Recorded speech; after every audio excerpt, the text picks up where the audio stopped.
ශ්‍රී ලංකාවේ තියෙන විශාලම ගල්ලෙන ඇතුළේ තමයි ඉන්නේ මේ. ඒ කියන්නේ කටාරම් කොටලා නැහැ.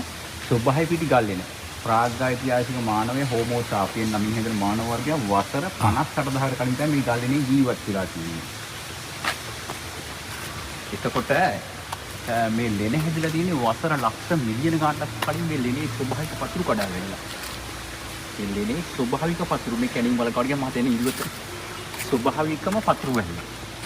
කියන්නේ කවුරු ගල්ලා උඩින් කොටලා එහෙම නෙමෙයි ස්වභාවික පිහිටීමක්.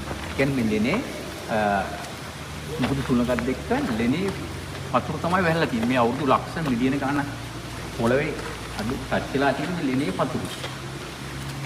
මේ කැණීමෙන් හම්බෙන්නේ එක ඉස්කබලක් විතරයි. ඒ කියන්නේ ශිෂ්ටාචාර අනුව වසර 20000කට කලින් පවුලේ ප්‍රධාන කෙනෙක් මියගේ ඉස්කබලක් ගිහලා තියෙන ගරු කිරීමක් වශයෙන්. ඒ කියන්නේ එක ඉස්කබලක් ගරු කිරීමක් වශයෙන්. අර පල්ලෙහා උපරිණේ තමයි හම්බෙන්නේ කාන්තා ගෑල්ලම්ගේ සැකිලා. ඒ කැණීම කරේ පුරාවිද්‍යා අධ්‍යක්ෂක සිරාන් දැරණිකල මහත්තයා, රාජ් සෝමදේව සර්, පොප්සර් නිමල් පෙරසර් කරේ. ඒවැ කාබන් 14 පරීක්ෂණ කාලනීය වාර්තාවක් කරේ ඇමරිකාවේ.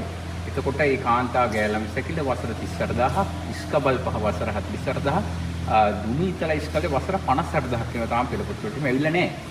එතකොට මහත්කල යන්න ඕන ලෙනේ විශාලත්වය බලන්න ලෙනේ අර කෙරවලට තියෙන උඩින් බලන්න. එතකොට තමයි මේකේ ලෙනේ විශාලත්වය මෙහින් පේන්නේ. නැත්තම් පේන්නේ නැහැ. එතකොට ඊට පසුකාලිනික මේගොල්ලෝ වසර 20000කට කලින් කළුතර ප්‍රදේශයේ මුහුදට ගමන් කළ තිනවා කිලෝමීටර් 100කට වැඩිය. ලුණු පාවිච්චි කරලා තියෙනවා මේ ලෙනට ගෙනහල්ලා.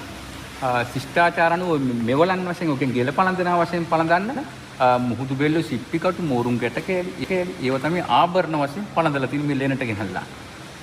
ඔය පහයියන් ලෙන කියන්නේ මොකද දන්නවද? මේ ලෙනට වැඩම කළ දෙන පස්සින් තීවතේ දැනට අවුරුදු 1650 කලින් චීන ජාතික පහයියන් විශ්ව සිරිපා වන්දනන අතරතුර කියන්නේ චීන දිවිහරා සේද මාර්ගයේ ගමන් කරමින් තමයි ඇතුළත රුවන්වැලි හරහා ඉඳලා ශ්‍රී ලංකාවට සිරිපා වන්දනන අතරතුර මේ ගල්ලෙනේ නවාතැන් අරගෙන ඉනවා. දැනට අවුරුදු 1650 කලින් සිරිපා කරුණා කරන්නේ නැවත මෙමි ස්ථානට අනුරාධපුර යුගයේ ගමන් ආරම්භ කළා. ඒ හින්දා පහයියන් නමින් යන්නේ පහයියන් ලෙන.